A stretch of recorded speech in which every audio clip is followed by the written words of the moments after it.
Inna a'tainaka alkawthar. We've given you the greatest, the most abundant good. Inna lilmuttaqina mafaza. No doubt about it. Believers have the ultimate success. Mafaz is a time of success, a place of success. The place of success is Jannah. The time of success is the day of resurrection. Both of them crammed into one statement. Inna lilmuttaqina mafaza. They're both together. See the word mafaz, because it's a dharf, it captures both the place and the time. Previously, for the criminals, Allah mentioned Judgment Day separately, Allah mentioned hell separately.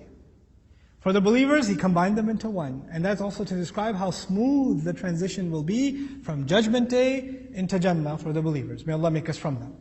Inna lilmuttaqina mafaza, for those who protected themselves, those who took caution, there is going to be ultimate success. Allah could have said for those who believe, but no, He said those who protect themselves. At the end of the day, the struggle to get to the heaven that Allah made for humanity is the struggle of somebody deciding that they're going to protect themselves. Protect themselves from who? First of all, protect themselves from the evil that lies inside of them. You know, the shuh al-anfus, the greed inside of them, the lust inside of them. Look, inside, we are made of a body and a soul, and your body is an animal. Your body has an appetite. It wants to eat. It wants to fulfill its lusts. Your eyes want to look at things that are attractive. Your body calls for things. And your soul is telling you, stop, protect yourself. You're not like an animal. Stop. You can't just eat whatever you want. You can't just do whatever you want. You have to hold yourself back.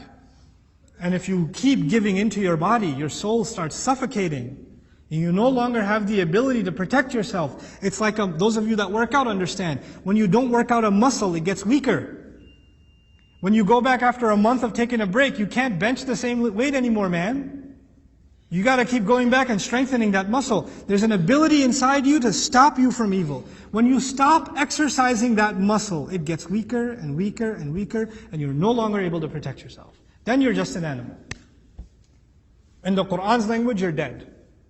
Because your heart is dead. You know, لِيُنذِرَ مَنْ كَانَ حَيًّا. This Qur'an only warns those that are still alive. If you're not alive anymore, then these words don't mean anything.